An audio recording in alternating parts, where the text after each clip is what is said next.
Yeah, hello everybody. Yes, any issues, doubts? Okay.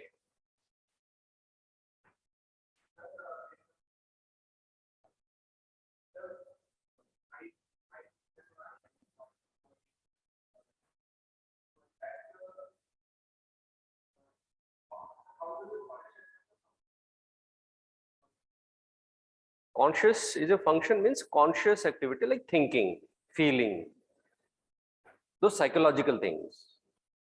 So conscious function means those psychological activities which can occur only because of consciousness. Okay, and consciousness when it get involved, so it is like conscious function, activity of mind.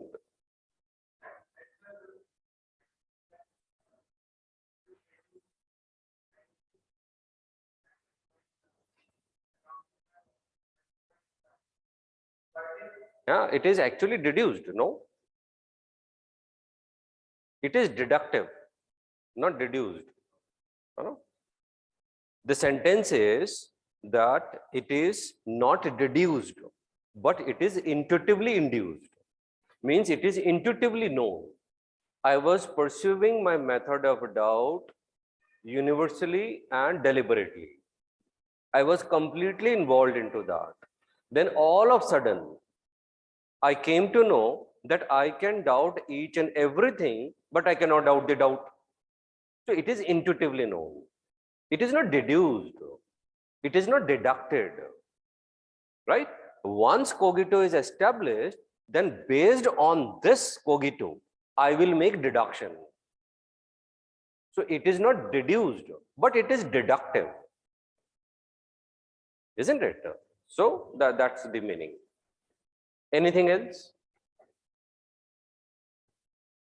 So Descartes has given very important issues to the Western philosophy. And it is because of this only we find repetitive questions on the Descartes. Okay. Descartes will be touched upon, throughout your syllabus somewhere, directly or indirectly. Descartes had established axiom that is cogito ergo sum. That literally means, this is the fundamental dictum, and literally it means I think, therefore I am.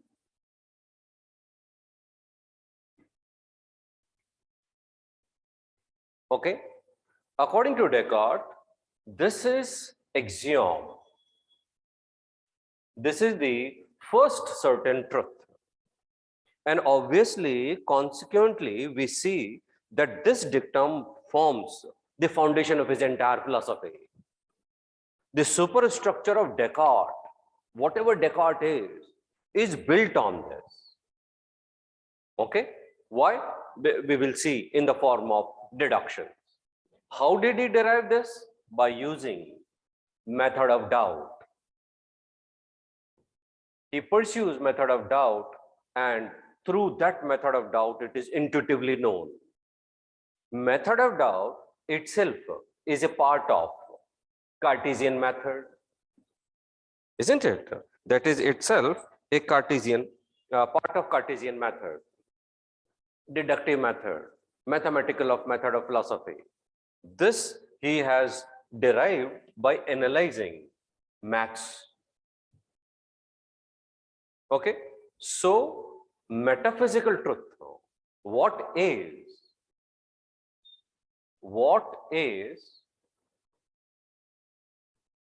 known through what can be known with clarity, with distinctness. Okay, hence his inquiry of finding what is epistemological. He is surveying, he is searching that what can be known with clear and distinctly. And he is searching in the sense, is this known clear and distinct? Is it? So he is searching. So that method is epistemological. And through this search, he intuitively knows knows that I can doubt everything, but I cannot doubt the doubt. Because if I doubt the doubt, that is itself a doubt. And doubting is an activity. And for activity, some agent is required. Just as speaking is not possible without a speaker, running is not possible without runner, doubting is not possible without doubter. And hence, I doubt, therefore I exist. Doubting is an act of thinking, hence I think, therefore I am. Now, this is the certain truth. Now, no, you cannot doubt this. According to Descartes, this is indubitable. And based on this, he makes deductions. And the first deduction he makes that God exists. How? Because I have clear and distinct idea of all perfect being. And this all perfect being is an entity who has all kinds of perfections. And each perfection is infinite. And such entity could be God only. And out of that infinite series of perfection, highest quality, highest attribute is existence. Just as God is omnipotent, similarly, God is existence. ये pen बहुत सुंदर है, बहुत अच्छा है, बहुत durable है, बहुत दिनों तक चलता है, और ये है, ये भी उसकी महानता है. Right? It exists because existence is also considered as attribute. Yes, definitely it will be criticized. Obviously, existence cannot be quality and existence cannot be attribute. But according to these philosophers, existence is a type of quality, just as you have quality of kindness, just, love, or knowledge, etc., etc. And that quality is the highest. Okay, and this is where all perfect being leads to necessary existence of God. So, within the God, moment I say God, forget about this. Moment I say God, what it implies? That he is omnipotent, he is omniscient, he is creator, sustainer, destroyer, he is infinite, love, infinite, just. I don't have to elaborate. Moment I say word God, all these things naturally flows. In this, just as in that way, moment I say triangle, it goes 180 degree, bounded by 3 straight lines, and all those properties and characteristics of triangle that are implicit in the very definition of triangle. In the same way, all these attributes are implicit in the very definition, in the very word God. So, moment I say God, it means God necessarily exists. Somebody ask, Descartes, can you prove God's existence? Does God exist? Descartes says yes. Then other person will say, prove it. Then what Descartes will say? That you speak God. And another person says God. And Descartes will say, hence God necessarily exists. Because the moment you say word God, that implies that God necessarily exists. Because in the very definition, existence is there. Just as in the very definition of triangle, 180 degrees is there. Very, very unique type of argument. But fine, this is what the thing is. We will see it more comprehensively in paper 2.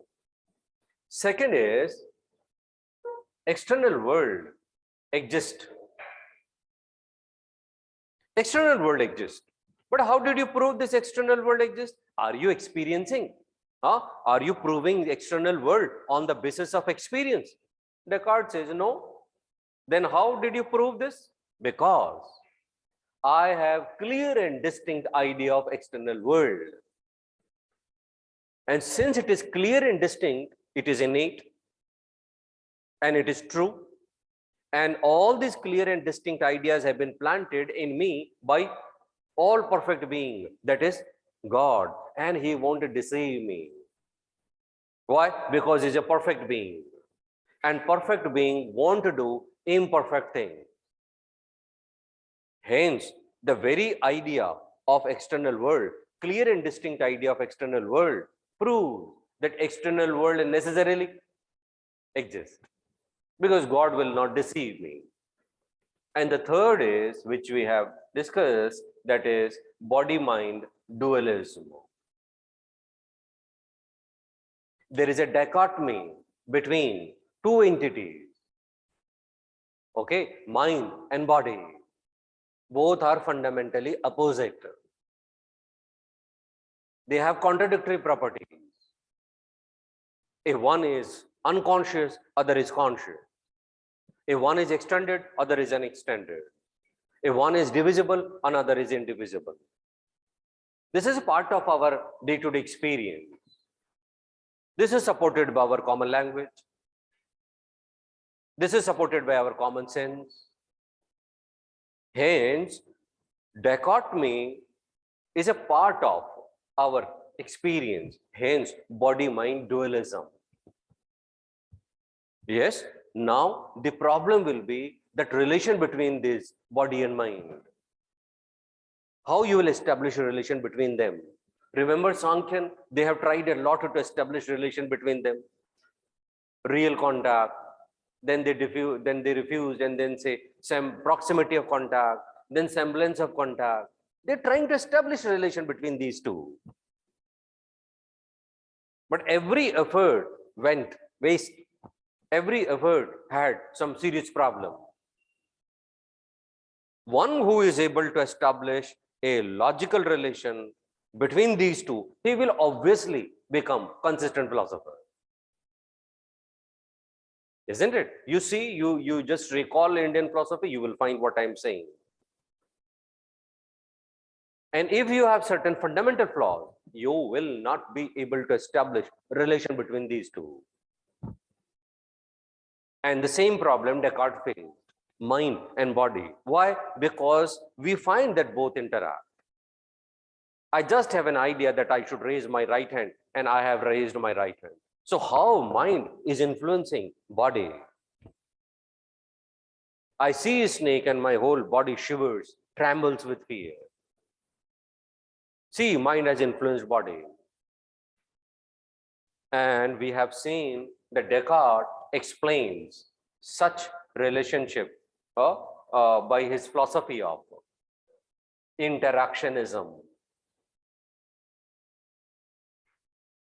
Interactionism, that it is in the pineal gland where body and mind conjugate, and because of that conjugation there is a radiation throughout the body, and we see the so-called relation between body and mind. Otherwise, in fact, they don't interact. So that's how the interactionism is. Now, Descartes, with the help of cogito ergo sum, has given three most important issues to the Western world. And on each part, we will see that every philosopher will, involve and will give his own interpretation and will try to remove the problems and the criticism and the shortcomings of this Descartes. Okay. So that's how the Descartes. Now we will be transitioning from Descartes to Spinoza, but before that I'll give you write up on dualism. One more thing we can write here, criticism. Yesterday I think in write up you did not write criticism. So in criticism we will write three names and we will leave. One is existentialism. We will see that's a part of our syllabus. Descartes says, I think, therefore I am. An existentialist says, I exist, therefore I think. That means, in Plato, we have discussed one very shortly, essentialism. That means existentialism are just opposite to essentialism. Is Descartes essentialist? Yes. First, essence of thinking come, and then our existence come. Plato was also essentialist, but these are brutal critic of essentialism. And they say, first we exist and then thinking comes. Okay, we don't have any prior essence. Essence of human being is that there is no essence. It is we who will create our essence by exercise of freedom, choice, by our action. We are the master of our destiny. Okay, so existentialism is there. Second is, we will see Hume is a part of our syllabus. We will see his philosophy would be critic. And third, we will find Kant's criticism also. So we will have these three critics. As we proceed, we will get criticism automatically. Okay, let us take down.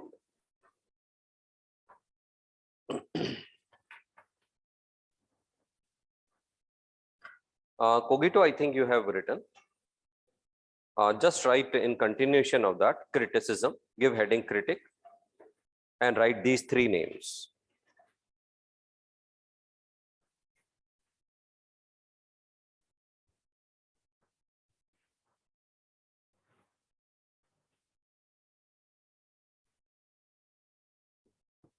Criticism, first is existentialism, second Hume, third Kant. Then give heading Cartesian dualism. Cartesian dualism.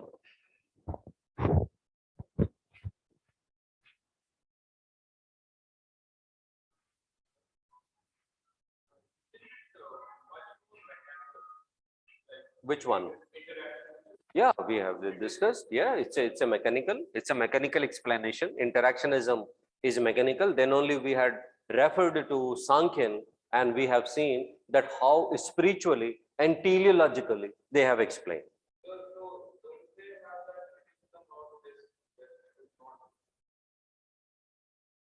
You can.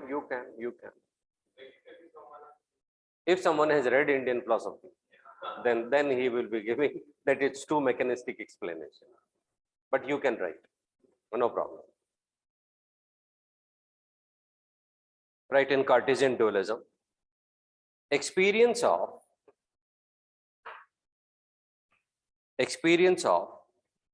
two distinct elements. Two distinct elements is part of our realization, is a part of our experience. Is part of our experience. These two distinct things are conscious and unconscious things. Conscious and unconscious things.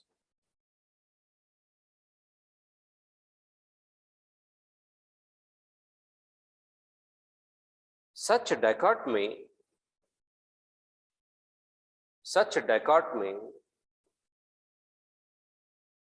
is present in our own mind and body.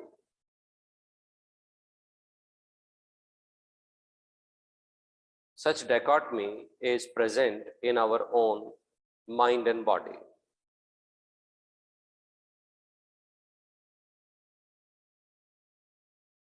Philosophical theory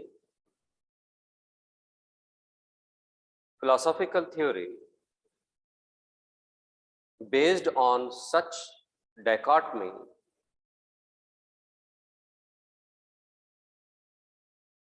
is known as dualism.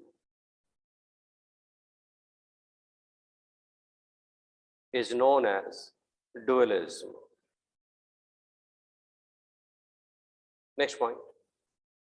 Dualism has been part of Western philosophy.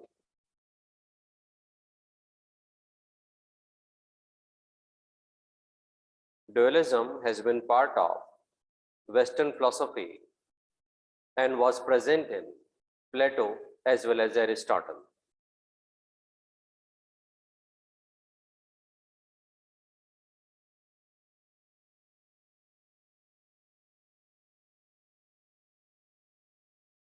However, in modern era,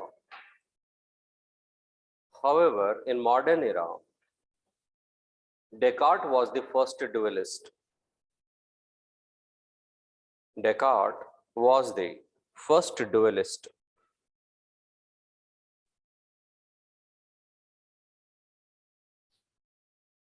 Next point.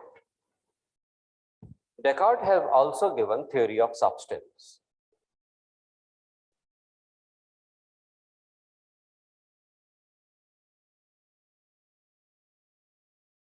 For him, substance is in itself and for itself. Substance is in itself and for itself,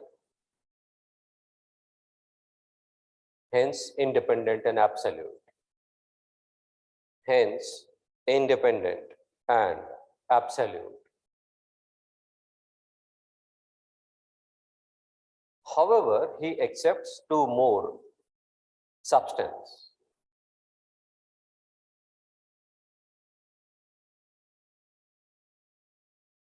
Two more substance,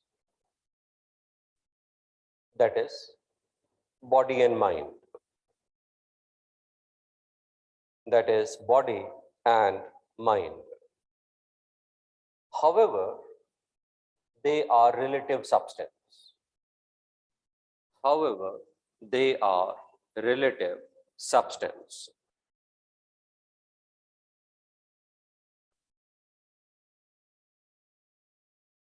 Next point.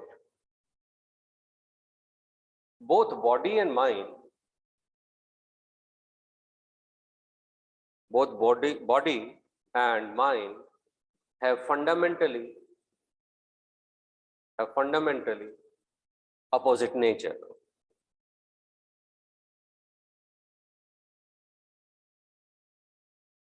While body is unconscious, extended, and divisible, while body is unconscious, extended, and divisible, on the other hand, mind is conscious, unextended, and indivisible.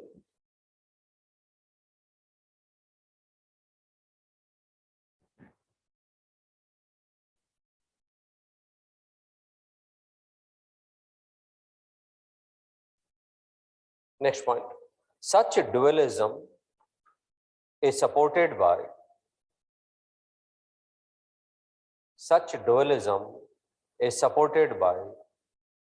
common language, common experience, and common sense.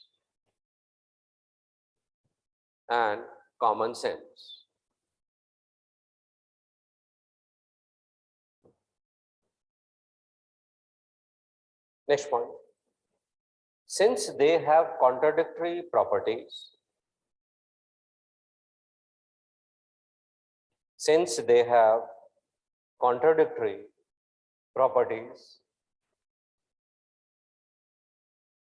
problem of relation and interaction between them arises.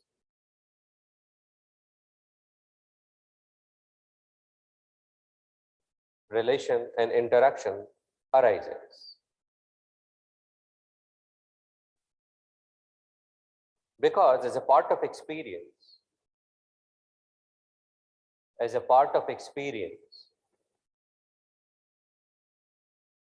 we see their influence on each other.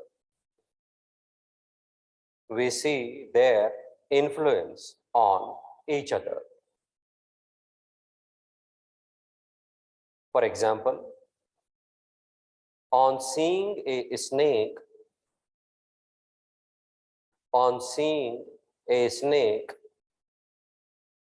sensation or shivering arises in the body.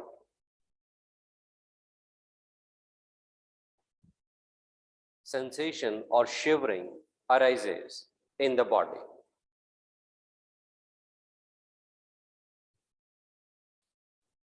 Next point. Descartes attempts to explain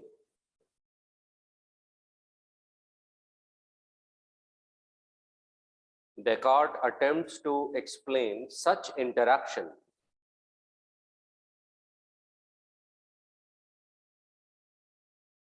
between these two distinct and diametrically opposite nature, distinct and diametrically opposite nature, substance, by his philosophy of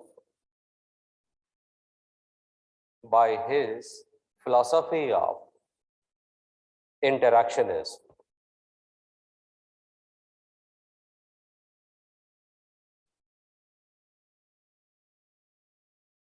Next point. He argues that conjugation between body and mind takes place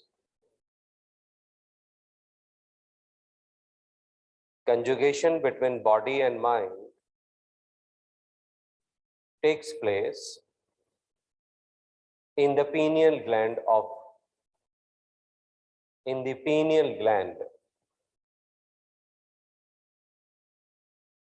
situated in the forepart of the brain.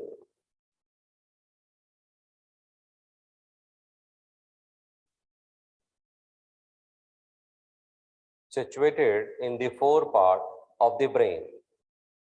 It is this which is responsible for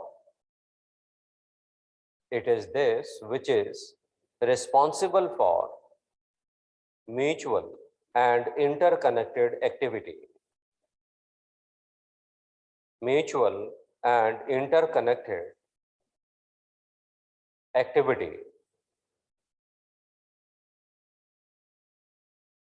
Further, he argued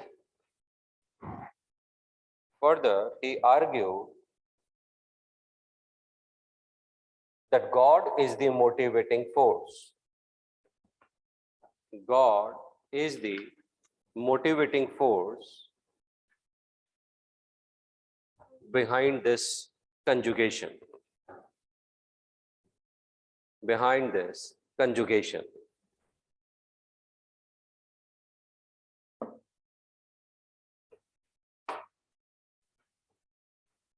Okay, so this is Cartesian dualism. This dualism is not stopped and does not end here. Subsequently, as different philosophers come, we will keep on adding this. Okay, this is just beginning. One thing. Second thing, you have written one more point, that dualism has been part of philosophy, Western philosophy. Was Plato dualist? Yes, he established dichotomy of existence, perceptual world and the transcendental world. Was Aristotle dualist? Yes, form and matter. It is these dualism only what we had seen in Plato and Aristotle. Same dualism over the years, over the centuries, have been transformed and changed into, in modern era, emerged in the form of body-mind dualism. वो एक ही तो चीज है, isn't it? So now we see body-mind dualism, and Descartes onwards, now every philosopher would be explaining and would be enriching, criticizing, or adding something in this interactionism. Okay? So this is what we had Descartes. Now see, what are the issues in the Descartes? Isn't it? The first issue which we can clearly say, that Descartes accepts how many substances? 3 substances, God and body and mind. Though God is absolute and body and mind relative, but you have made them as substance. So the first problem in Descartes has been multiple substances. There have been multiple substances. And we have already understood that a substance which you define, that which is in itself and for itself, has to be independent and absolute, and independent absolute could be only One, not more than one. One thing. Second thing, we have also need to recall our fundamental, those things that a consistent philosopher need to accept only one ultimate reality. But in Descartes, we find three. Now see what problem arises. Again, it is not a matter of like, forceful, but saying just for the sake of saying. Some problem have arisen. Problem will definitely arise if you accept more than one ultimate reality. What are those? See, Cogito have established two things. One, the criteria of clear and distinct,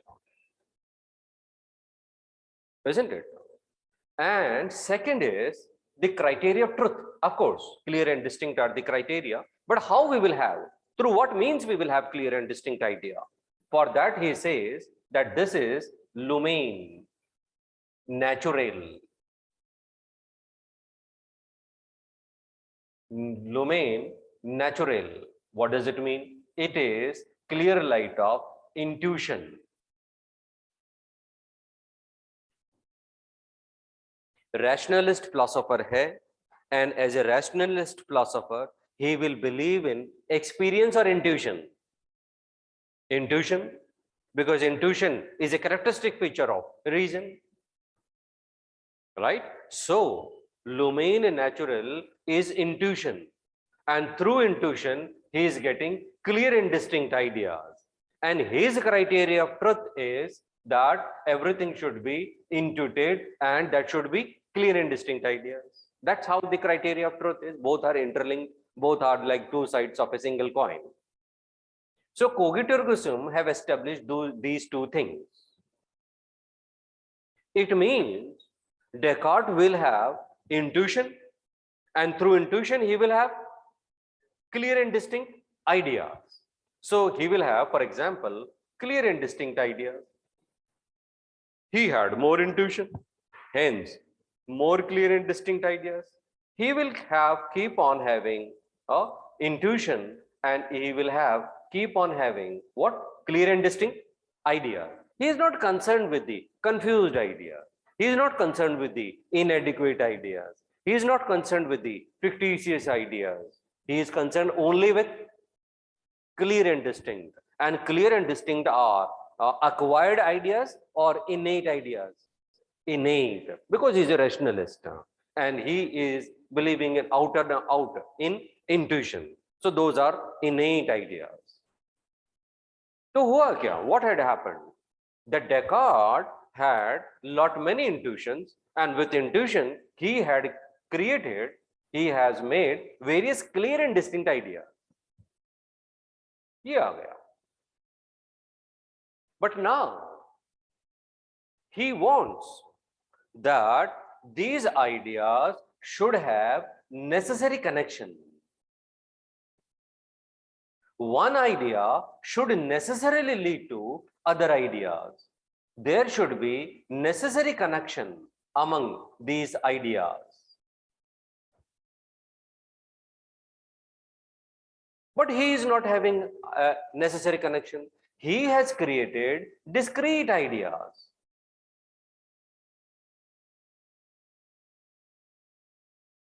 Because through intuition, you can establish the clear and distinct ideas, but through intuition, you cannot relate them. Okay? You do not have the necessary connection among these ideas. आपस में ideas में connection नहीं है. It is just as that somebody have created heart, lungs, kidneys, liver, lungs, etc. These he has created. अब बना तो लिया. Now after making, I have seen, what I have made. I need to have necessary connection among all these parts. But the way in which you have created, that logically will lead to creation of discrete things, because you had created through intuition. And here in this example, I have focused on creating parts.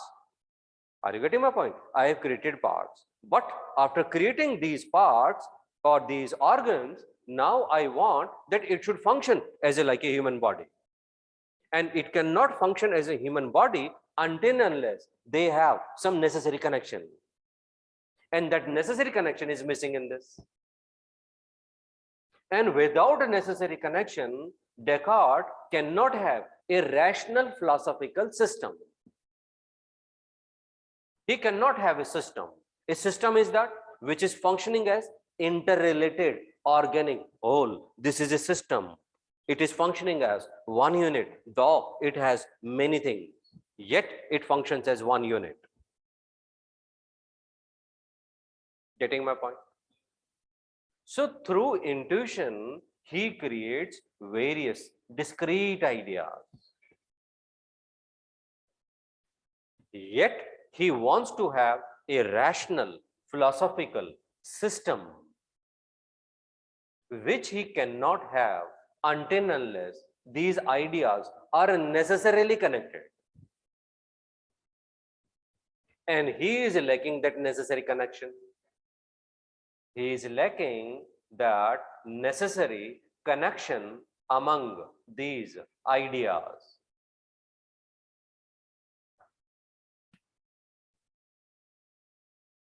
लेकिन Descartes ने कहा यार ये तो फिर बैठेगा नहीं मामला.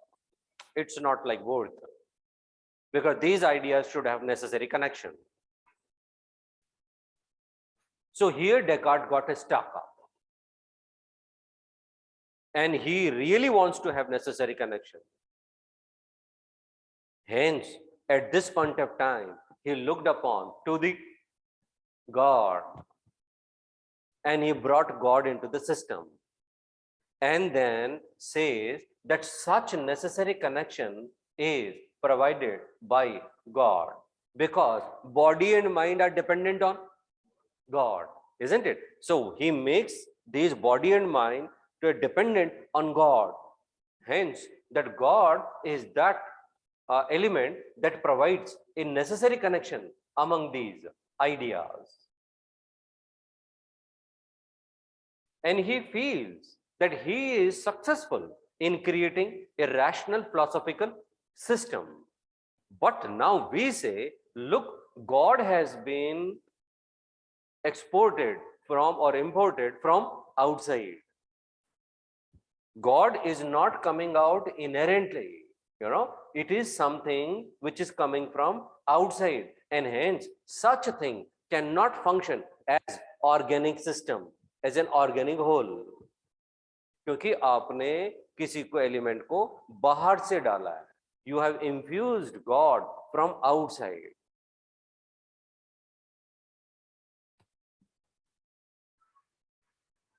Getting?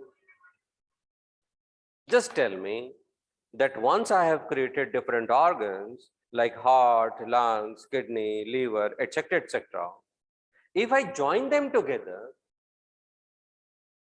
will I get human being? अगर इनको mechanically मैं जोड़ दूं, if I mechanically combine them, will I get human being? No, I won't get human being. I will get robot, but not human being. Robot has been made from outside. System को fit करते गए, feed कर दिया, and now it is functioning. We have put artificial intelligence also. But God has not created us like a robot. It is not like that. First, we had some cell, and then that cell multiplied, isn't it? It is something like that. That cell has come, right? This cell, and that cell has multiplied, and it kept on multiplying. And what is coming out? Heart, lungs, kidneys, liver, cells, tissues, this, that. And then we have come. I mean, that's not better way to explain you. Heart has not been put into your system. कि God has brought heart and fit into that और bolt कस दिया. It is not like that. It is only a cell is there that kept on multiplying and we were becoming like that.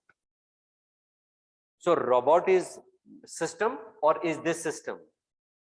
It is this system. That system is missing in Descartes. But Descartes thinks that God removes all the problems.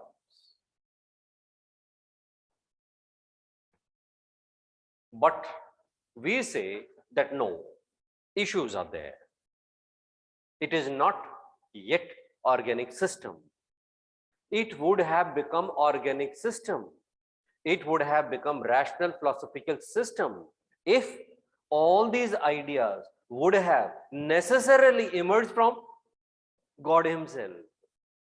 If all these ideas would have come necessarily from God itself, then there will be a natural connection among these ideas because the source is only one. Getting? It is in this background.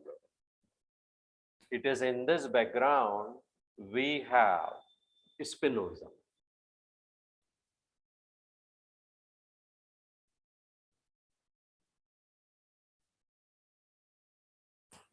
Who criticizes Descartes for multiple substance, right? And who also criticize that you have failed to give a rational philosophical system. And this God is the supplier of this necessary connection from outside. That's the transition that should be crystal clear. It will become, of course, more clear once we proceed and see Spinoza.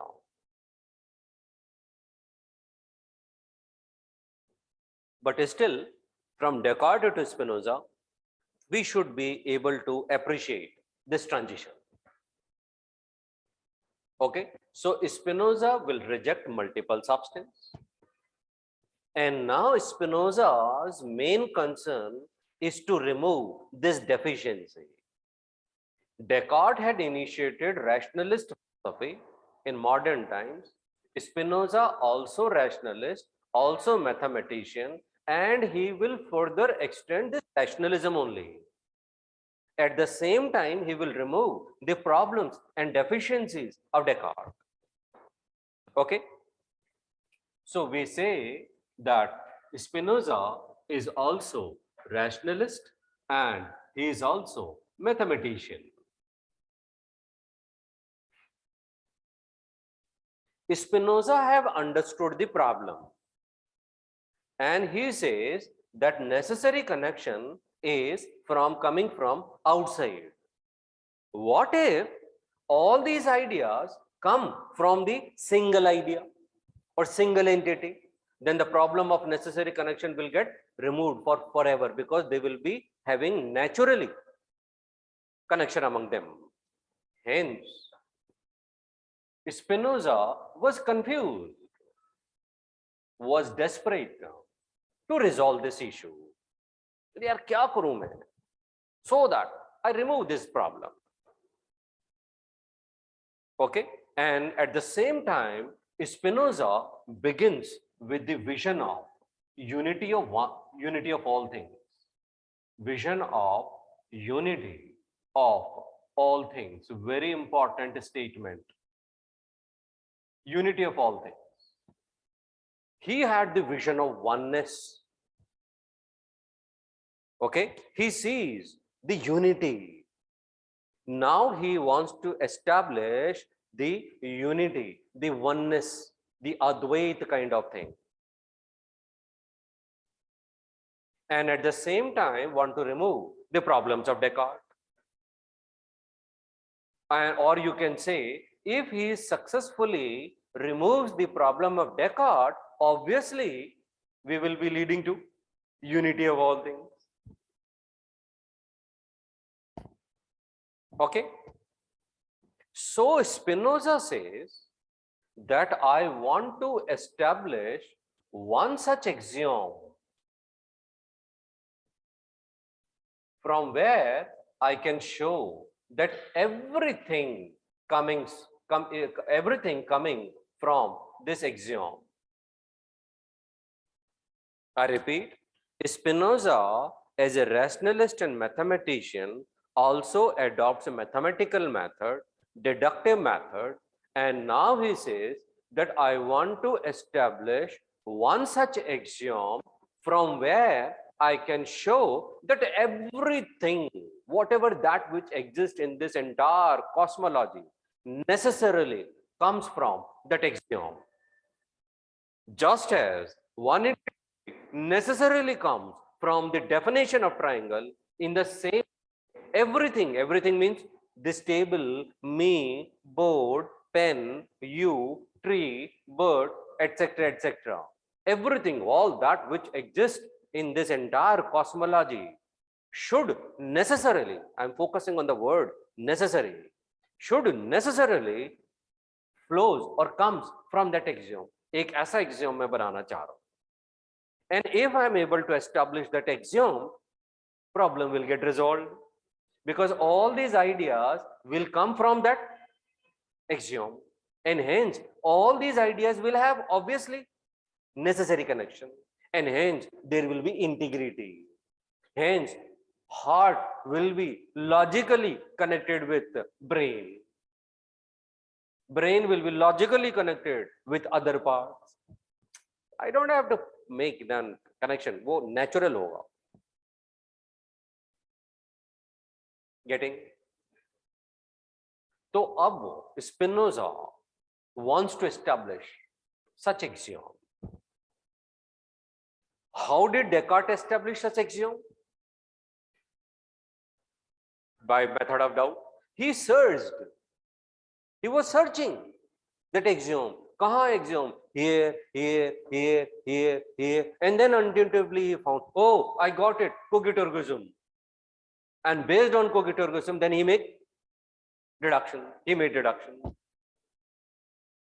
But Spinoza is not adopting any methodology to establish one axiom. He wants to establish it directly. Of course, rationalist है, तो intuition से establish करेगा. Okay? So, you want to establish such axiom. Then only he will be able to realize his vision of unity, because everything will come from that axiom only. And will he accept anything which is existing apart and beyond that axiom? Yeah? No. क्योंकि इसके basic premises ही क्या है कि everything should or has to necessarily comes from axiom. So obviously there will lie nothing apart and beyond axiom. Now the biggest challenge for Spinoza was to establish that axiom. Being mathematician, he come across with one concept in maths, more specifically in geometry. And once he come across with the concept of that concept in geometry, he is elated and delighted and filled with joy, and says, yes, I got it. Because this concept in geometry is such that everything is coming from here, and everything gets back to that. It's such a beautiful concept in geometry. He says that everything comes from that, and everything gets back to that. It's so amazing. And this is what Spinoza says, exactly this is what I want to establish in my metaphysics and philosophy. Exactly ऐसा ही चीज चाहिए मुझे तो. Isn't it? So, specifically in maths, he got influenced by geometry. And in geometry, what is that concept? From where everything comes out and everything gets back into that. What is that? बताएं.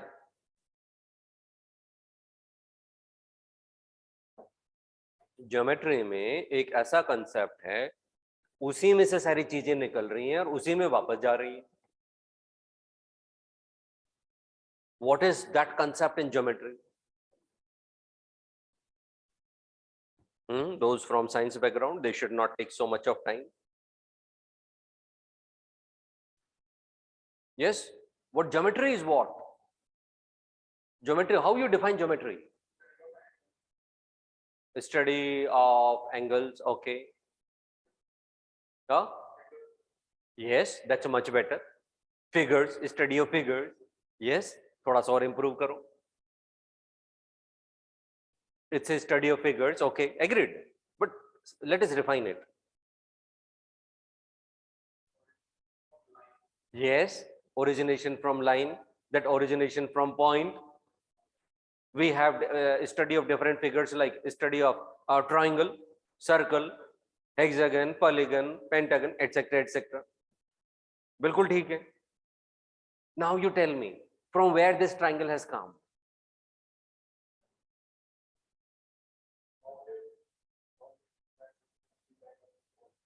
I'm not asking what is triangle. I am asking from where this triangle has come, or where does this triangle exist in geometry. You are very near. Yeah. And that axis of plane is where?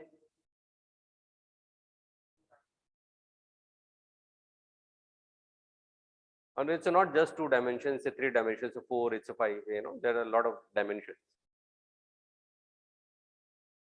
You're very close, you're very close. I want you to take out now. ये figure जो है ये कहाँ है?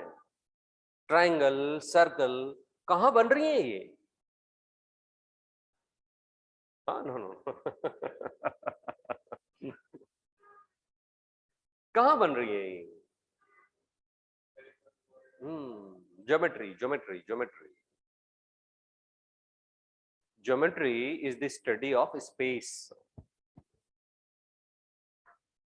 That's it. And triangle is emerging from space. And triangle, see, I'll just make. This is a triangle. From where it has come? Space only. And see, where it has gone? In this space. So triangle, circle, straight line, square, rectangle, all these are figures existing in the space only. Right? Space का ही तो modification है. And where they have gone? In the space only. Okay, so Spinoza, being mathematician, got mesmerized by the concept of space. And he says that everything is coming from space and everything get back into space. It's amazing phenomenon.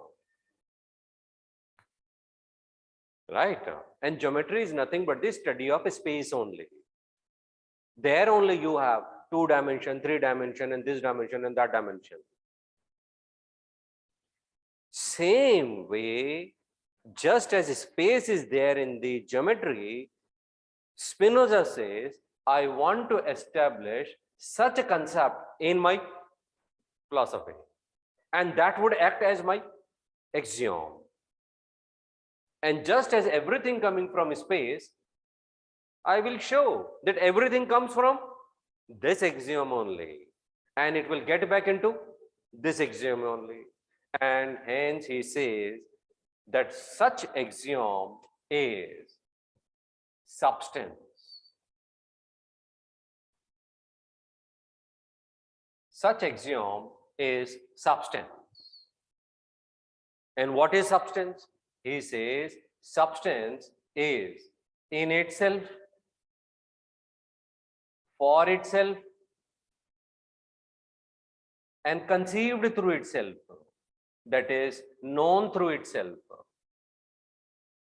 through itself, in itself, for itself, and conceived through itself. This is the definition of axiom. And this is how Spinoza establishes his axiom, certain truth, self-evident truth. And according to him, substance is that axiom.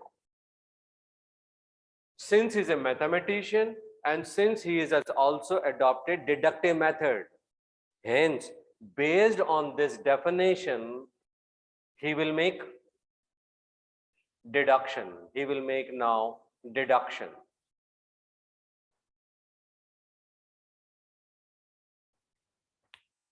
अब तो कहानी है, isn't it? Now issue is resolved, and now proper philosophy of Spinoza will begin.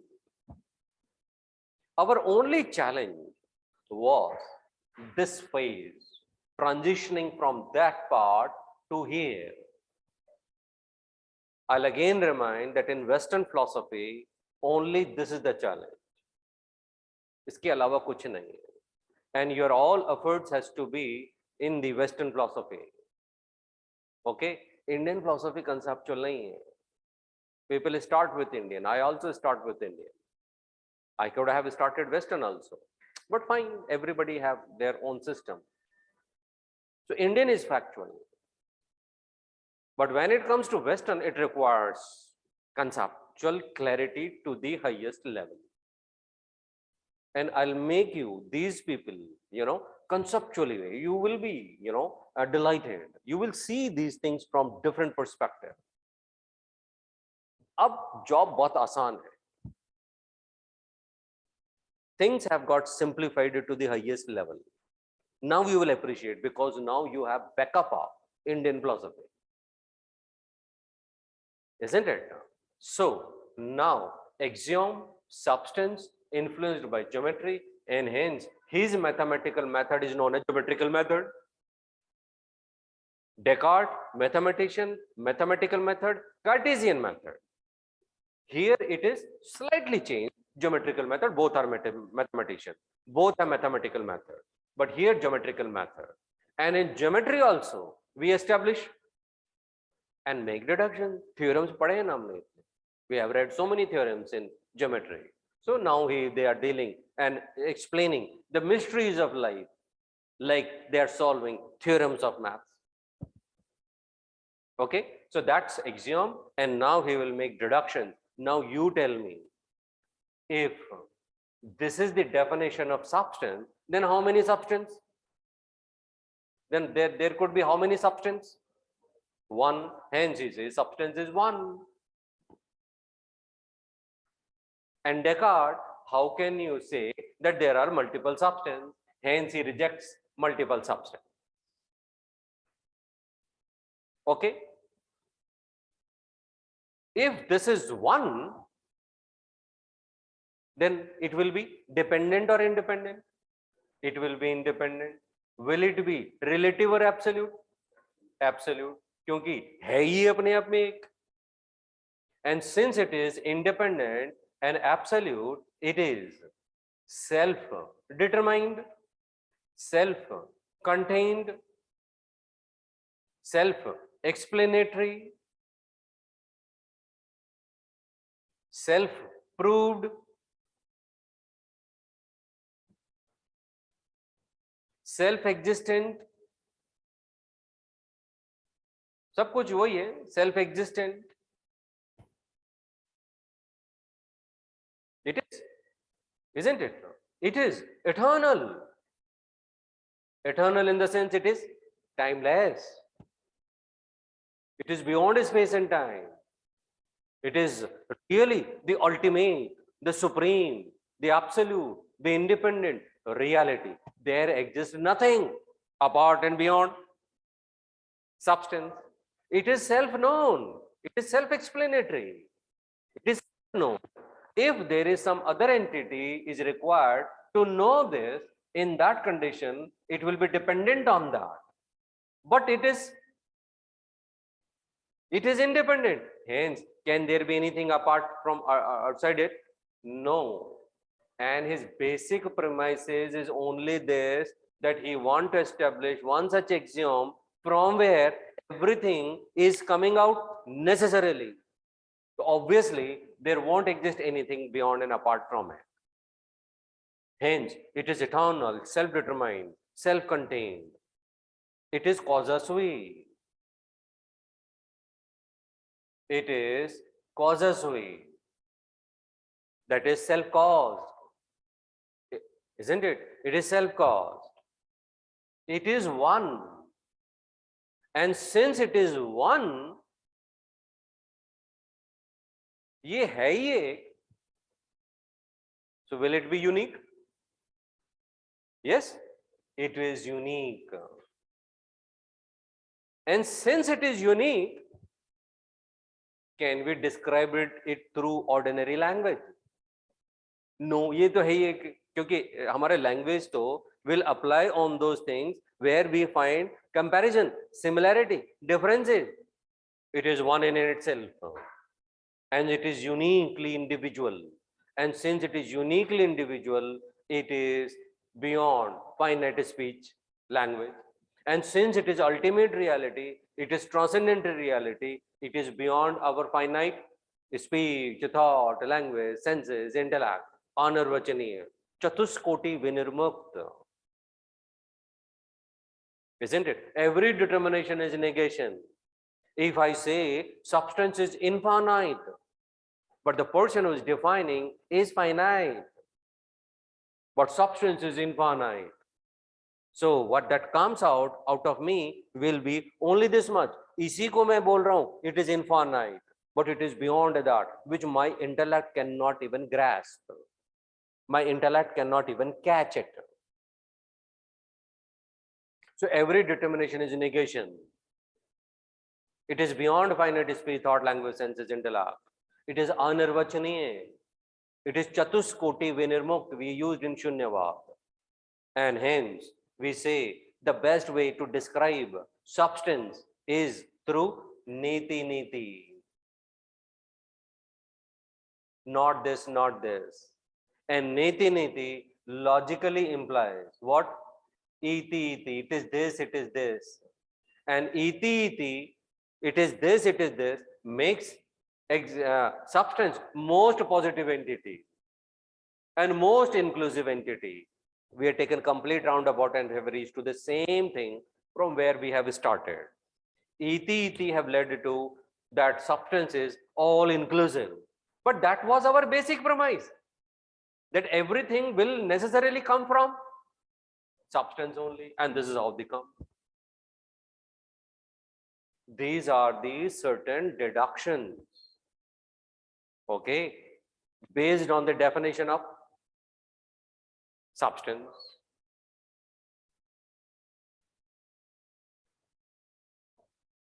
I hope it is your understanding.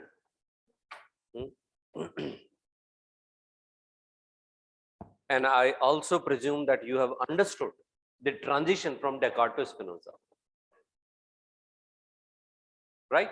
And that's how the background, that's how his objective, that's how his basic nature, and that's how he want to realize his objective through that axiom, and according to him, that substance.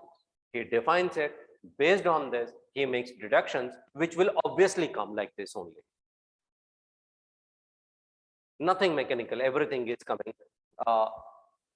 in an organic way. Such a definition of substance and such a deduction leads to some kind of implications.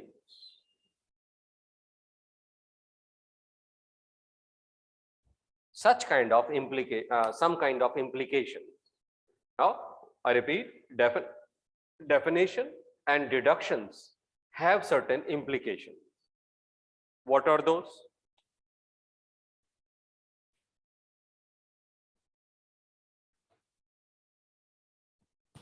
Substance has been defined as, substance has been described as, though it is indescribable, but still substance of Spinoza has been described as one, absolute, independent, unique, self-determined, self-contained, eternal, causa sui, self-explanatory, self-caused. But we said here, Spinoza, this description is a description of God. नया क्या बता रहा है? Such, this is in the same way God is described. So how God is different from your substance? How substance is different from God? Spinoza says, no problem, my substance is actually nothing but God. That's a God only. But look, my God is not the God which you people believe. It is not the God which is described in Western theology. My God is not the creator God. My God is not the creator God. Because in Western theology, Spinoza says that you people believe in the creator God. The God is creator, sustainer, destroyer. But Spinoza says creator God cannot be independent and absolute, because God had created this world out of some pre-existing matter. Out of that matter, he has created this world. Spinoza says that that is not the independent and absolute God, because he is limited by the presence of matter. But my God is absolute and independent in the real terms. Hence, Spinoza says that my substance is none other than God only. No problem. But my God is not the creator God.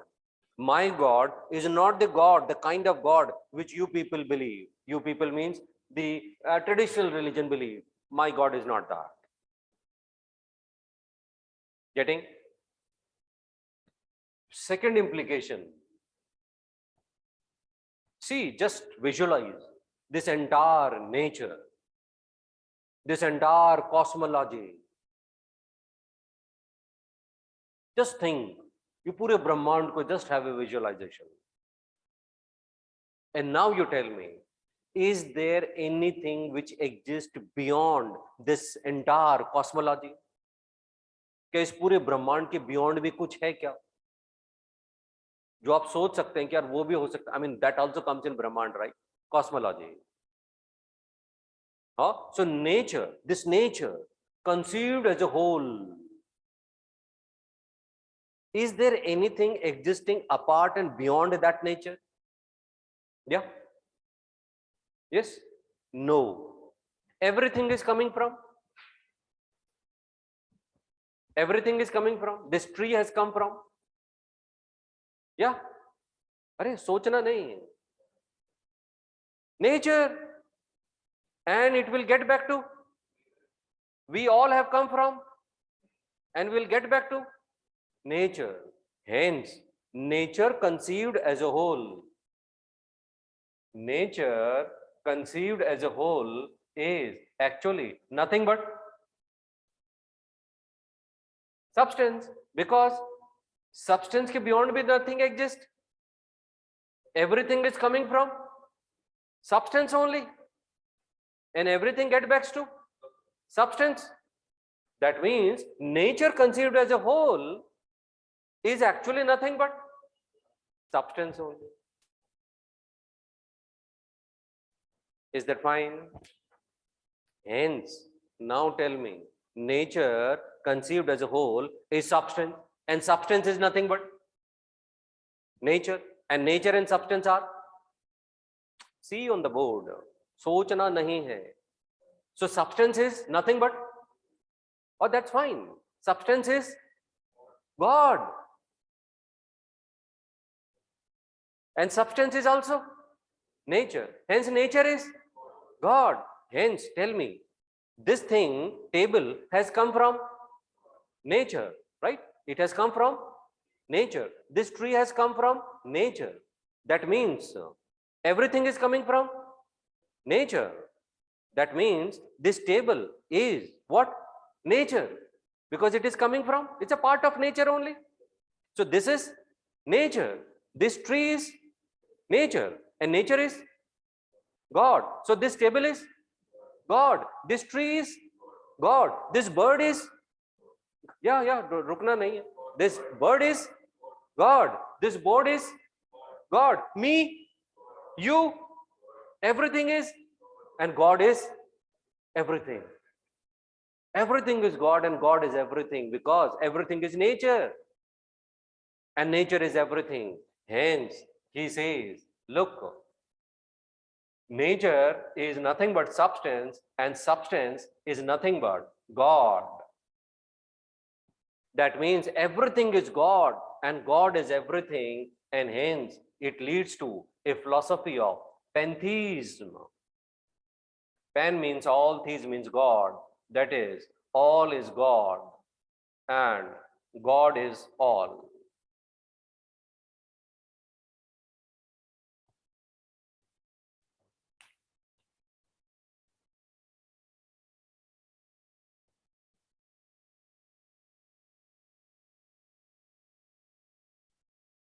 Is that fine? Everything is God. Pantheism. Right? Hence, I am God. You, everything is God. Now you can imagine that how Spinoza will have, how much tough time he will have, because he declared himself to be God. For many years he had to run to save his life. Isn't it? People were looking out him. Ek baar pakad gaya to he will be, burnt alive. Many people have been done, made to die like that. And he had to wander for many years. But Spinoza said, this is what I had experienced. This is what I got to understand. Everything is coming from nature and nature is, everything is getting back to nature. So there is no difference between nature, substance and God. That's the real God. That's the independent and absolute. My God is not a creator God. There is not a being who is managing all these things. No. That means this pantheism, if this is the concept of God, so tell me, will he believe in which God? Personalistic or impersonalistic? No. Impersonalistic God. So his God is impersonalist. In his conception, will there be worship? Will there be prayers? Will there be any rituals? Nothing, because worship and prayers are done towards a definite being. But here there is no definite being. Yahan to main hi God hu. So prayer and worshipping God implies worshipping myself. But that's illogical. Hence, he has given impersonalistic notion of God. He says nature is fully intelligent. Nature is fully intelligent.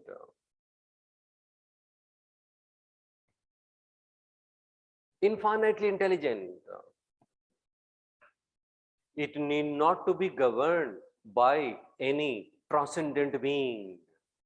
It is infinitely intelligent in itself and it works on in itself. It need not to be governed by or managed by a personal being. Nature is governed by eternal laws. Eternal laws. And these laws are fixed. These laws are not going to be changed.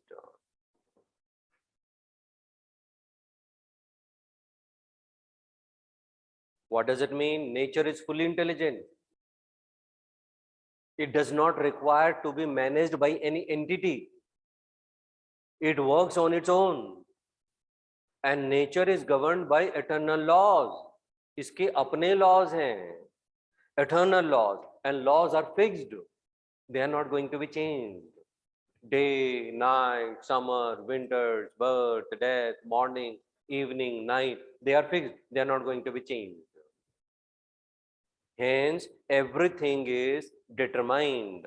And that way, Spinoza's philosophy leads to a view or philosophy of divine determinism.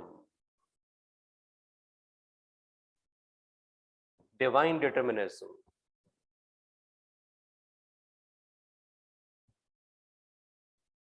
Predetermination. Everything is fixed. Everything is determined. If everything is determined, then there will be issue with respect to freedom, free will. So in Spinoza's philosophy, free will has gone. Free will has gone. There is a loss of freedom. Free will hai nahi. But on one hand, he's talking of God, though his God is something different, and name of his work is Ethica, ethics. Okay? इनका जो work है, इनका जो book है, इनका नाम है एथिका, that is ethics. He talks about the ethics. But ethics is impossible in the absence of freedom. Ethics presupposes freedom. If you have freedom, then only ethics will apply on you. And if freedom is not with you, then why ethics will apply? Because you don't have choice. Choice ही नहीं है तो ethics क्या लगेगा? फिर हमको ये बोलेंगे you made a wrong choice. अरे this is self contradictory. I didn't have any choice. Good and bad तो तब होगा once I have at least two paths. जो रास्ता ही एक दे दिया तो सही गलत का तो कंसेप्ट ही खत्म हो गया भाई. So on one hand we find divine determinism, that means loss of free will. But on the other hand, we find that Spinoza talks about ethics also. And ethics is impossible in the absence of free will. Hence, what is this then? What does it mean? It has created an issue. Hence, for the time being, we will write that freedom is lost, or more specifically, we will put a question mark on freedom. And we will see the next philosopher, Leibniz, what he does.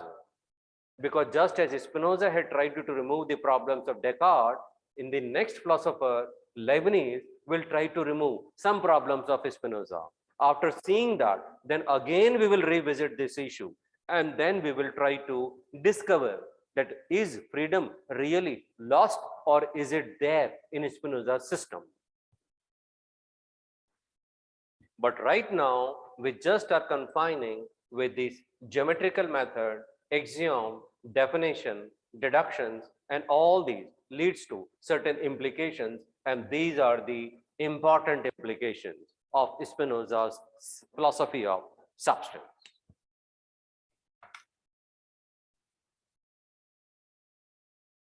Getting the important implications are that pantheism, impersonal God. Nature is substance, substance is God, and God is nature. That means everything is nature, everything is God, everything is substance. And nature is fully intelligent, infinite intelligent है nature. अपने आप काम करती है ये. It need not to be governed by some transcendental being. There is some all-powerful, omnipotent, omniscient, transcendent entity sitting and who's managing nature. No, it does not require. Then that way it leads to divine determinism. Everything is predetermined. It is predetermined that after day, night will come. After night, day will come. ये नहीं बदलेगा. It is a deterministic that end, death is the end. Now no more coming. These laws are fixed, eternal laws. Okay? We will see more aspects. पहले थोड़ा सा लिख लेते हैं.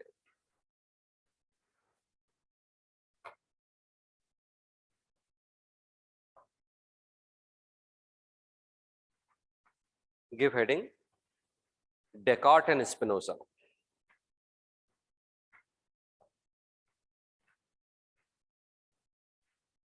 Descartes and Spinoza.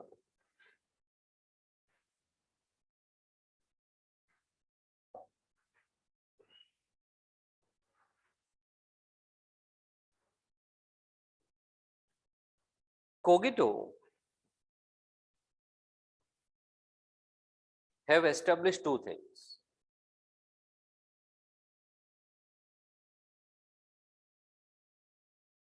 First, guarantee of any truth is lumen naturale. Guarantee of any truth is lumen naturale. That is intuition.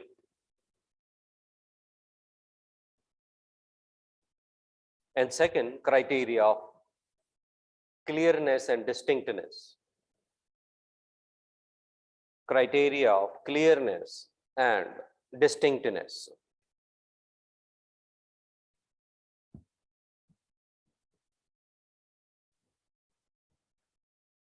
Next point. With intuition, we can affirm the existence of ideas. We can affirm the existence of ideas, but we cannot establish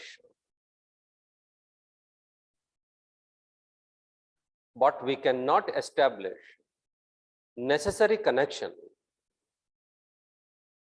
among these ideas.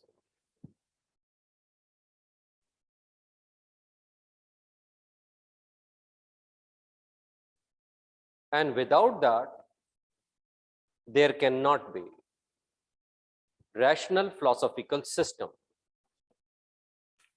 There cannot be rational philosophical system.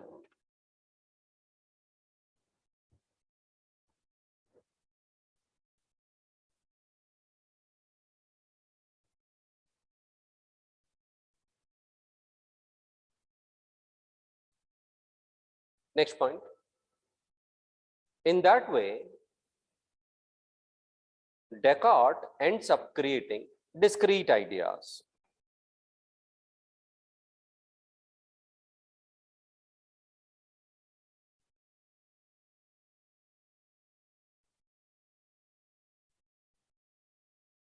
Next point. At this stage, Descartes looked upon God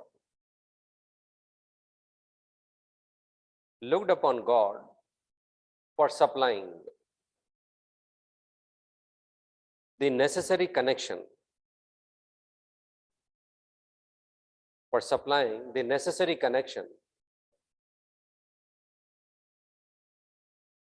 among these ideas.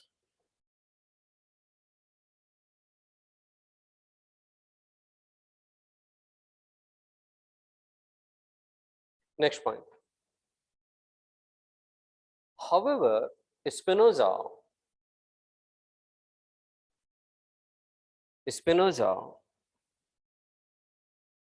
begins with the vision of unity of all things.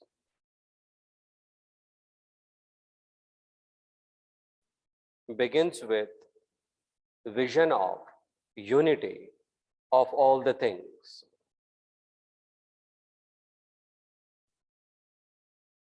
A thing, in order to be real,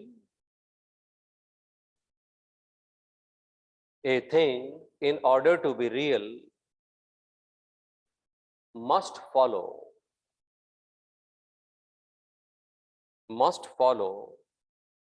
from the whole reality.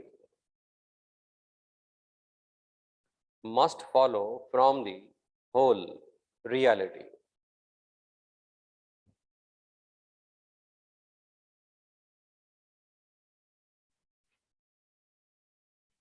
Okay, now give heading Spinoza.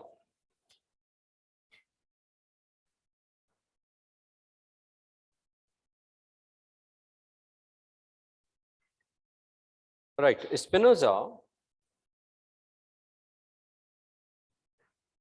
a rationalist philosopher,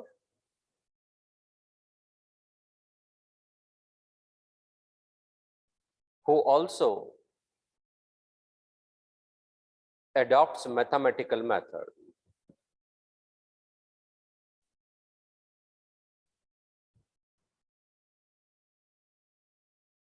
In fact, he uses geometrical method. He uses geometrical method to philosophy to arrive at certain truths. To arrive at certain truths.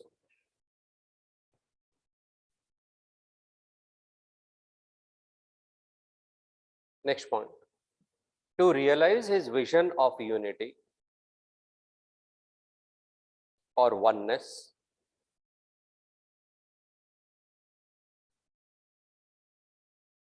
he wanted to establish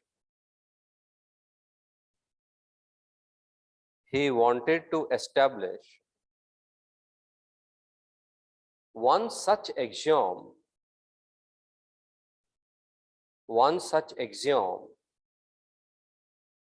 from which it can be shown that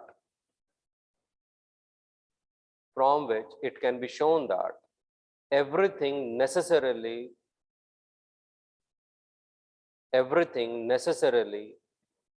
follows from it.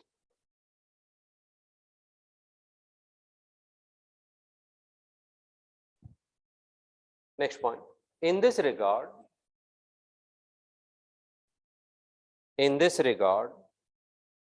he was influenced by the concept of space of geometry.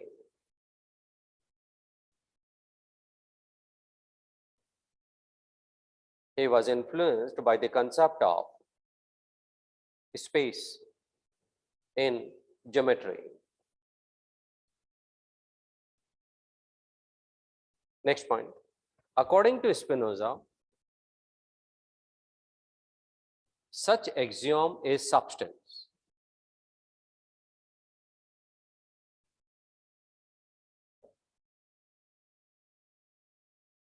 That is, in itself and conceived through itself.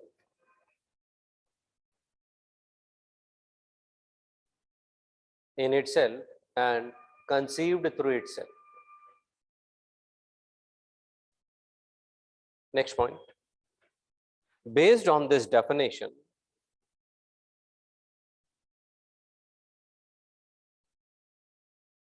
he makes certain deductions.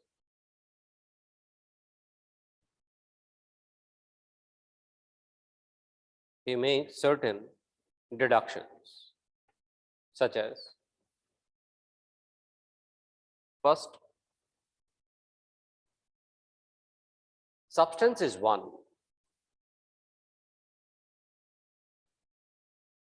Hence, he rejects Descartes' multiple substances.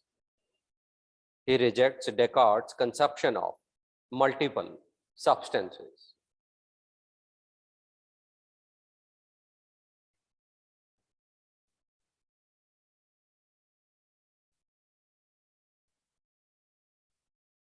Next point. It is infinite, self-contained, self-determined, independent, absolute, eternal reality.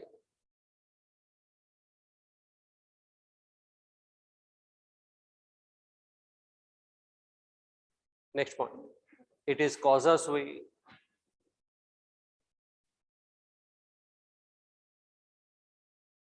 self-explanatory, all inclusive,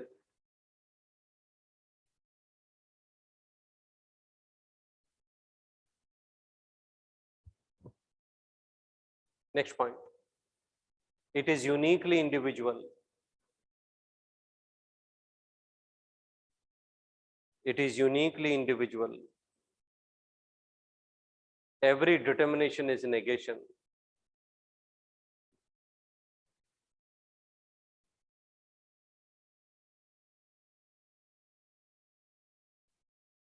It is beyond finite speech, thought, language, senses, and intellect.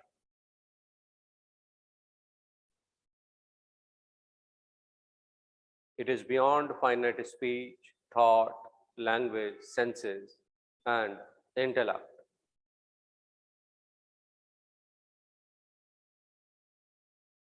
It can be best described as niti niti.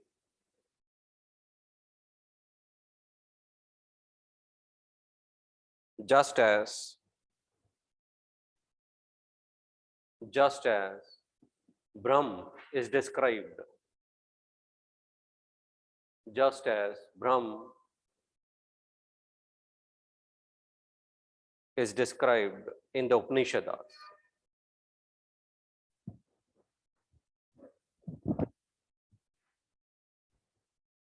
Niti niti logically implies iti iti.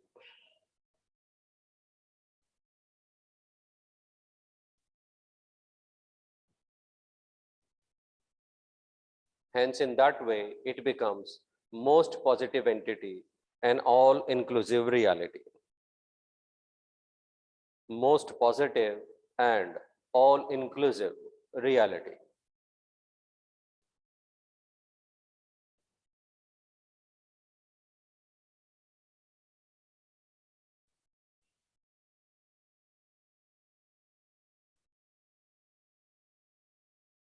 Next point, a new point.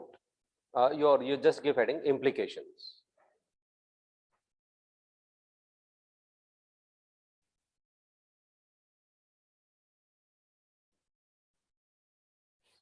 For Spinoza, substance is God.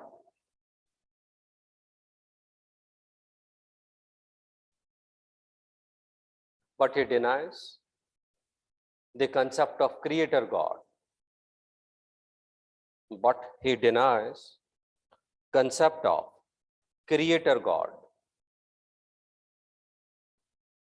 as held in Western theology. As held in Western theology.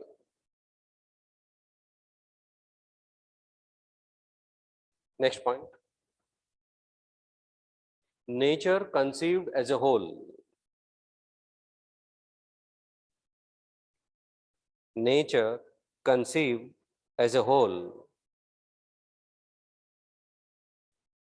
is nothing but substance.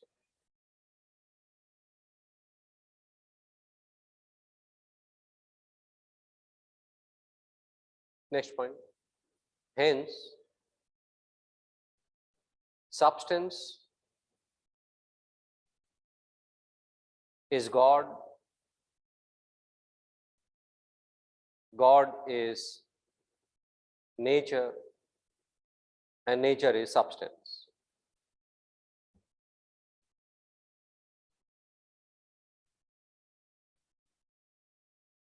That is, all are one.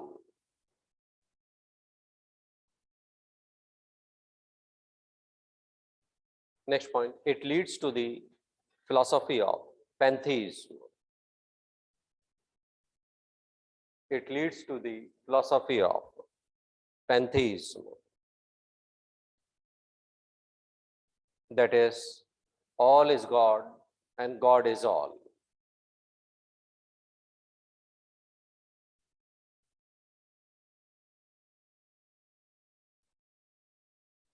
Next point, it leads to impersonalistic notion of God.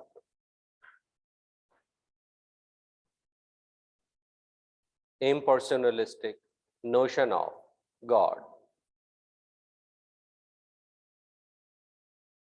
Hence, there is no room for prayers, worship, etc.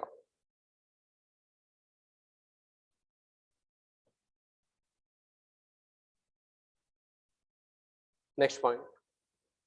Nature is fully intelligent.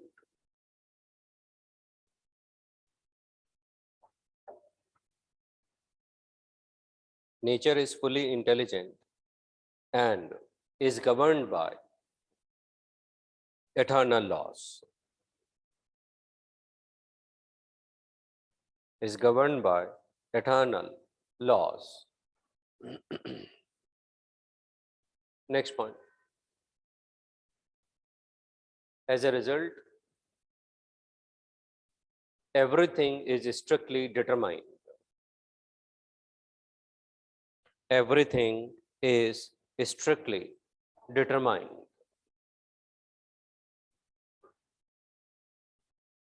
Hence, it leads to divine determinism.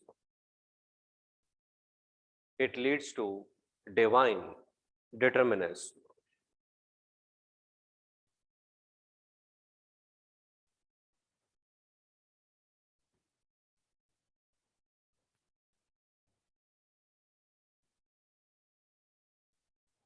Next point.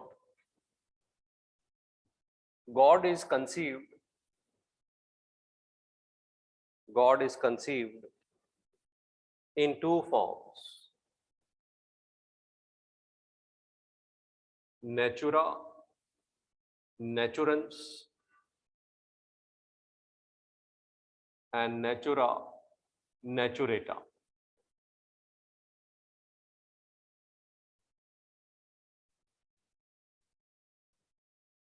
Natura, naturans, and natura, naturata. We'll discuss it later. Now, what we have seen, that Spinoza establishes one such axiom, that is substance, one in itself, defines in that way. Based on that, he makes deduction. All these deductions are basically implicit in the definition of itself. That's how we have already seen that.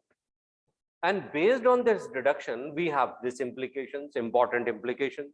Pantheism, this substance is God, God is nature, nature is substance, and everything is nature, and nature is everything.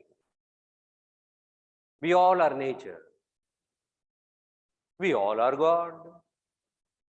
Everything is God and God is everything, pantheism. Hence impersonalistic, hence no room for prayers and worship. Hence there is, nature is governed by eternal laws and those are fixed. Nothing can be done. Everything is determined. Deterministic model, divine determinism. Hence question mark comes on freedom. But Spinoza, you are talking of only the ultimate, the infinite reality. Where do we fit into that? What all these things are? How they are related to that? How I am related with chair? And how these different things are related to that ultimate? Okay? Spinoza says, don't worry. I'll just elaborate and unfold my philosophy. One thing is clear, that this substance is one. And this substance is nothing but God. Since this substance is infinite,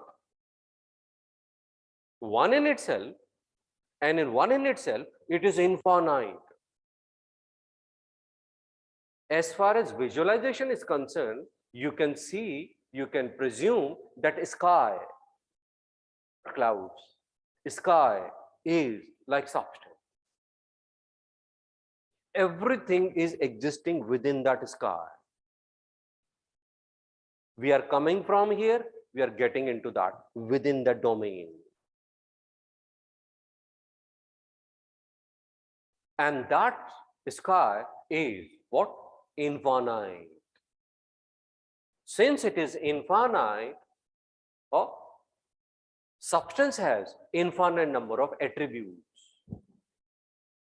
Substance has infinite attributes, infinite qualities, you can say. अपने आप में infinite है. But we ordinary beings like us can know only two attributes. okay, can know only two attributes out of infinite attributes. It is just as how many sun? One. How many substance? One. How many rays of sun? Infinite. How many attributes of substance? Infinite. But we can know only two rays of sun. In the same way, we can say that we can know only two attributes of substance. Two attributes of substance.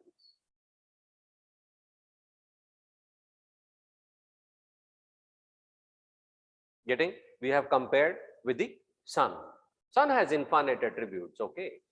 Sun has infinite rays. Substance has infinite attributes. But we can know only two attributes of substance. And these two attributes would be, these attributes could be, उससे beyond नहीं जाएंगे. Conscious and unconscious ही तो है यहाँ पर, और कुछ है नहीं. Hence, he says that these two attributes are cogitation. Cogitation means consciousness and extension.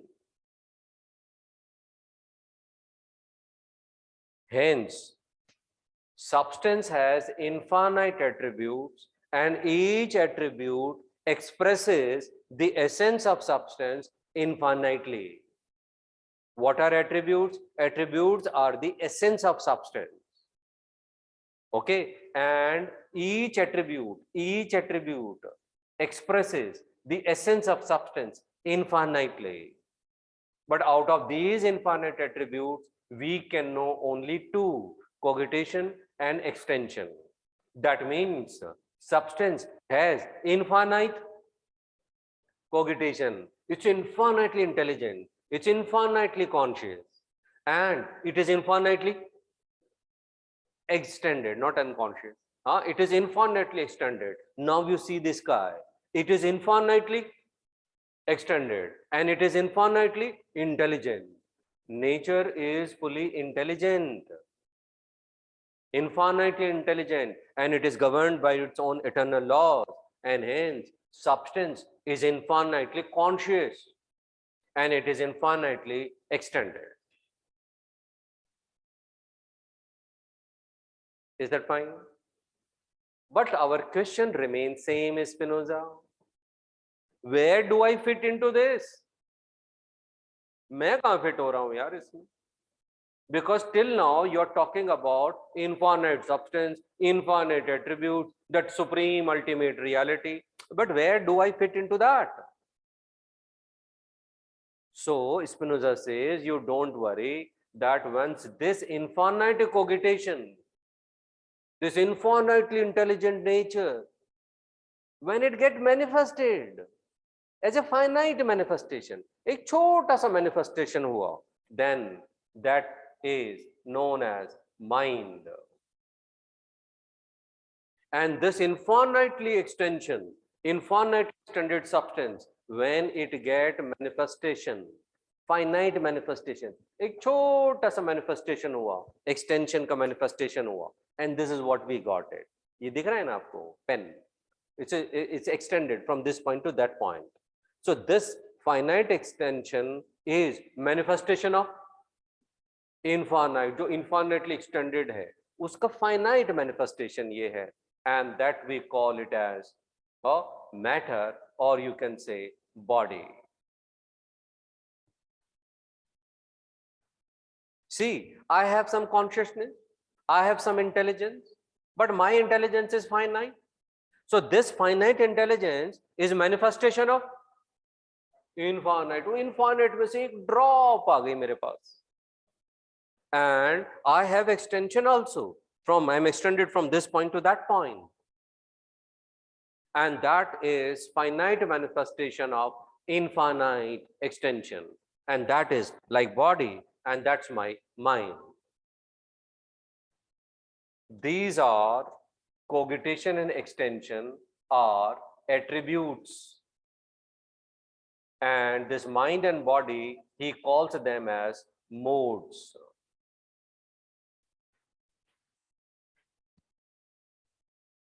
And modes are related to substance, just as bubble is in the ocean.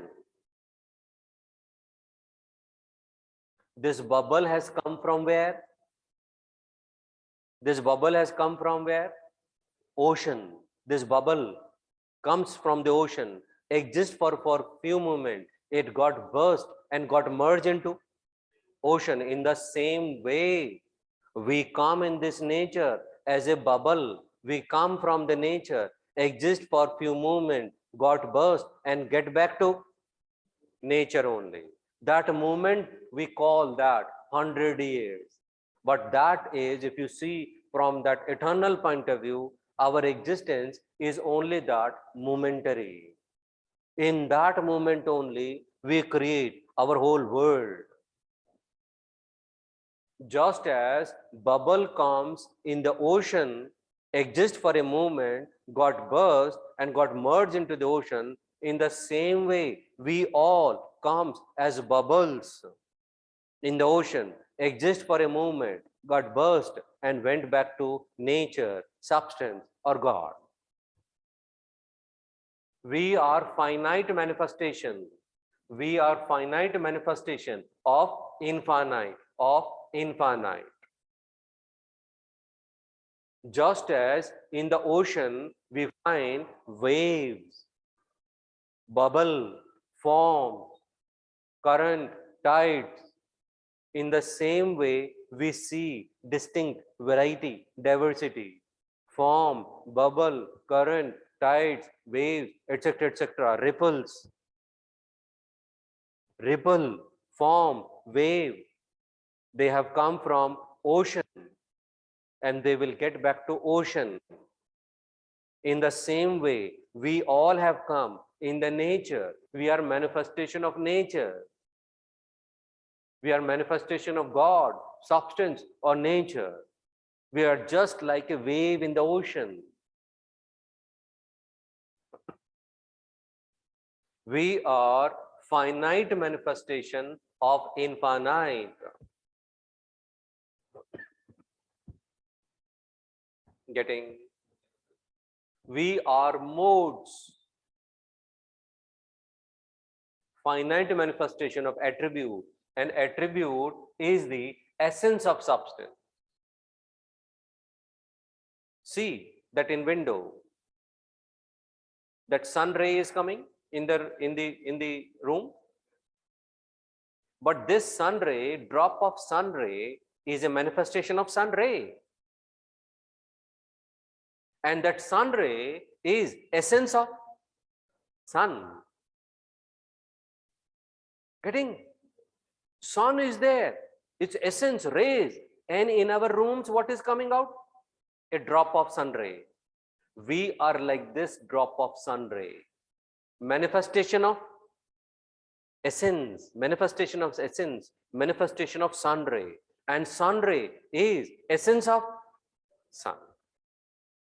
This is the finite manifestation of infinite. This is not sun. It's a finite manifestation. We are like that to the substance. Finite manifestation. We are just like a bubble in the ocean. We are just like this sun ray. It's a beautiful example, I tell you. We are just like that. We don't exist independently. What substance exists? Independently. Isn't it? Can bubble exist without ocean? But can ocean exist without bubbles? Yes. That's the reality. That's the supreme ultimate entity. And we are simply finite manifestation of infinite. We are just like two rays. Yeah, these attributes, cogitation and extension, mind and body, are just like two rays of a sun. They are convex, concave side of a lens. They are two sides of a coin. Right? Okay. Now tell me, two rays of a sun, can they meet with each other? No. Why? Yeah, they don't meet. Can two rays of a sun meet with each other? No. Why? Because they run parallel. Don't see this figure. I mean, this is how we are taught from childhood. Yeah, this is how the rays. Otherwise, these rays run parallel, and parallel things do not meet. Hence, two rays of a sun cannot meet with each other because they run parallel to each other. In the same way, can body and mind meet with each other? No, because they run parallel to each other. So, Mr. Descartes, you made them to meet in the pineal gland. They cannot meet, they run parallel. So, what theory you have given, interactionism, is fallacious because body and mind are running parallel to each other. They cannot meet, they do not intersect. Hence, Spinoza says Descartes' interactionism was wrong. But another problem had arisen in Spinoza, that if they don't meet, then how you will explain their relation? How you will explain their interaction? Because in day-to-day experience, we find the interaction between them. I have one idea that I should raise my right hand, and I have raised. How mind have influenced body? I see a snake and my body is shivering, trembling with fear. How this idea have caused sensation, movement, action in my body. So Spinoza, how you will explain? Yes, both are opposite nature. Mind is conscious and body is unconscious. True. But in day-to-day life, we find relation, interaction between these two. Descartes explained their relation with the help of interactionism. How, Spinoza, you will explain? Spinoza says, no problem. I have said the two sides of a lens. One side is convex, other is concave. If you put a red dot on the convex side, will it not be visible from the concave side? It will be. In the same way, they will not meet with each other.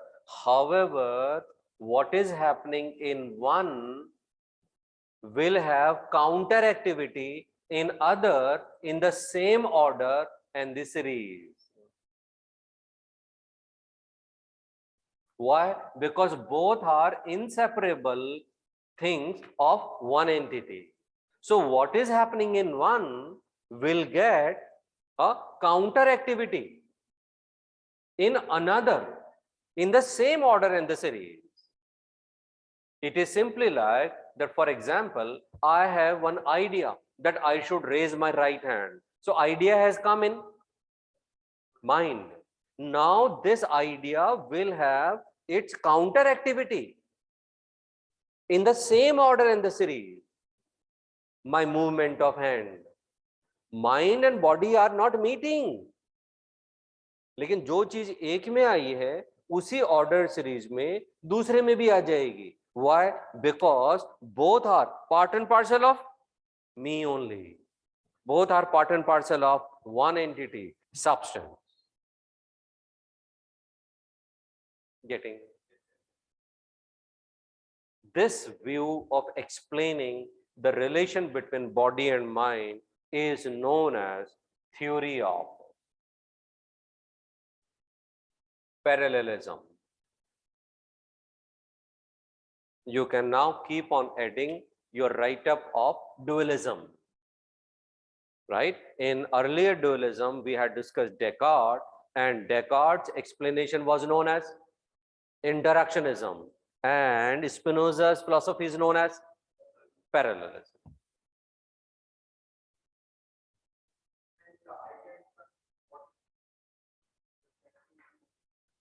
He is not using the word reflecting, right? But yes, idea is coming.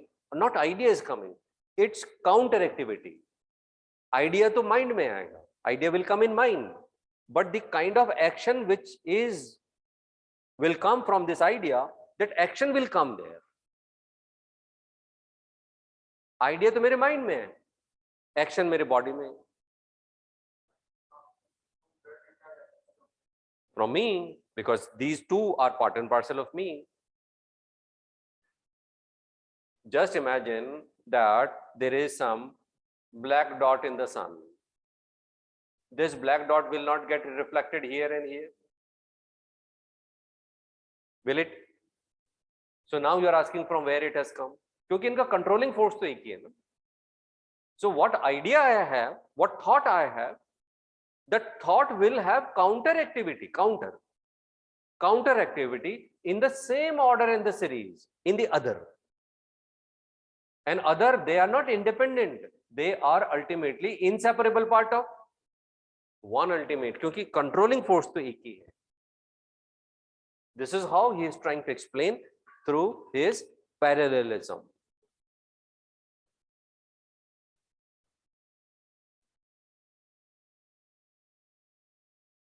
And theory of parallelism is definitely improved upon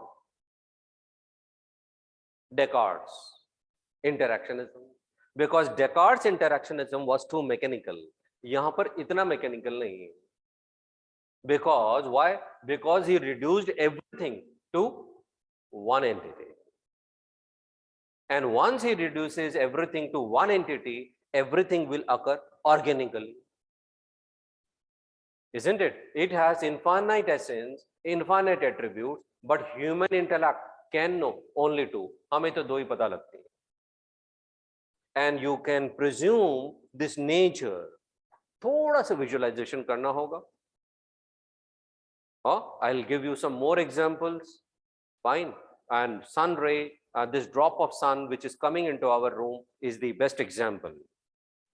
Bubble in the ocean, very good example. We just like bubble can exist for, like for example, 80 years, 90 years, 100 years, 70 years, etc. And got burst and went to nature. यही तो Indian philosophy में पढ़ा, वे पंच तत्व में विलीन हो गए. कहां से पंच तत्व से आए, पंच तत्व में ही चले गए. Same, I mean, see the flight of thought. Since he's a monist philosopher,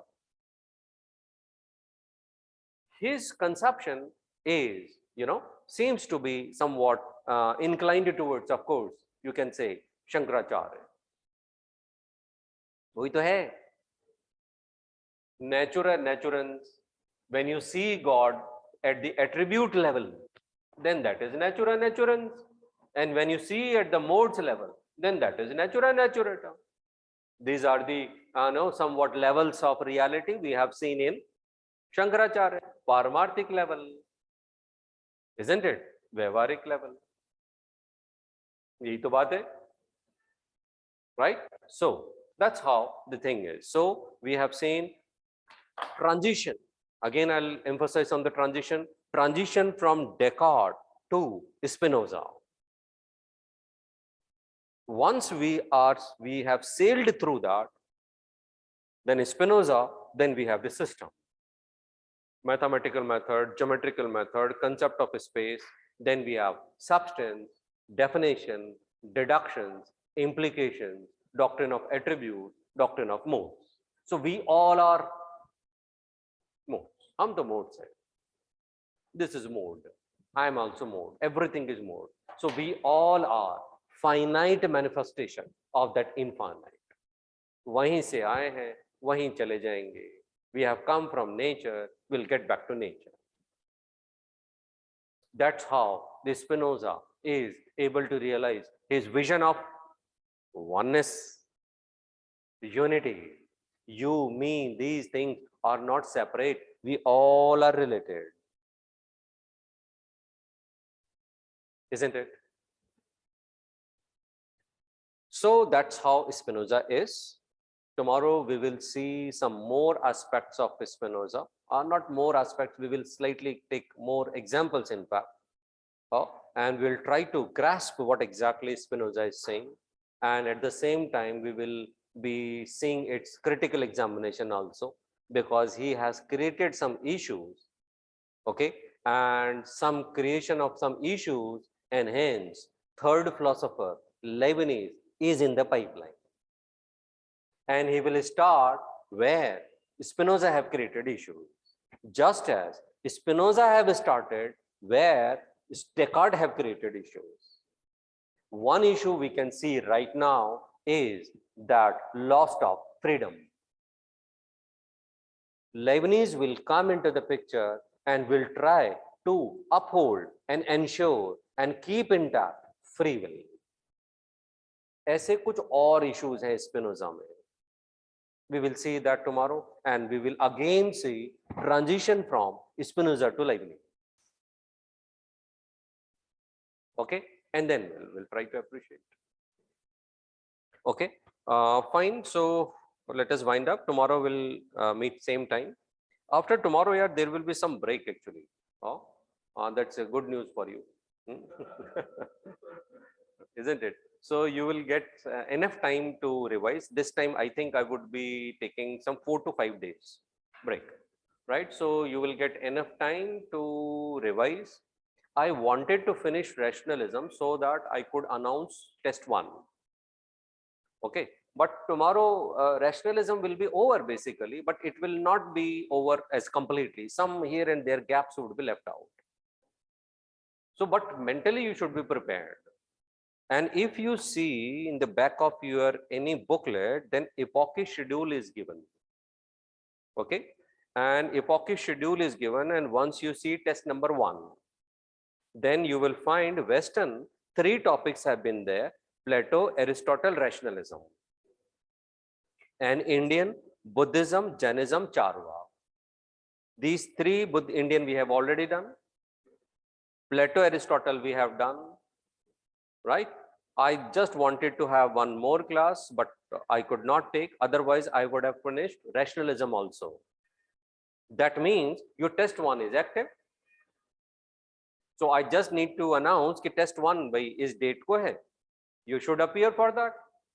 And after that, as we move on, your more and more tests will get active, because we have already done Indian. Isn't it? Some 3 more classes, then we will be doing empiricism, Kant, Hegel. Then second test is active. So I don't have to tell every time. Okay, you can see schedule and you can plan accordingly.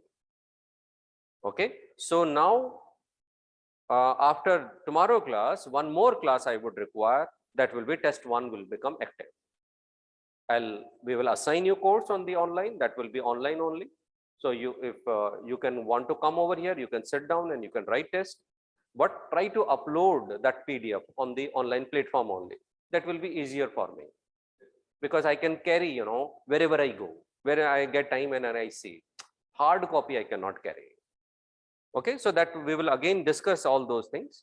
So just have a look on that epochy. Anyhow, tomorrow we are meeting same time. Okay. Yeah.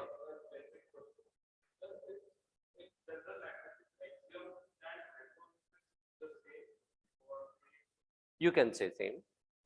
Yes. Premises, hypothesis, axiom, self-evident truth, theorem, certain truth, all these fall under one category.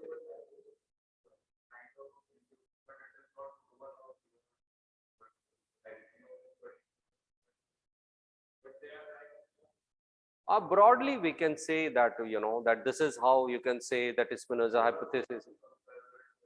Yes, yes, theorem is there, theorem is there. Okay, okay. See you tomorrow, same time. Thank you, thank you.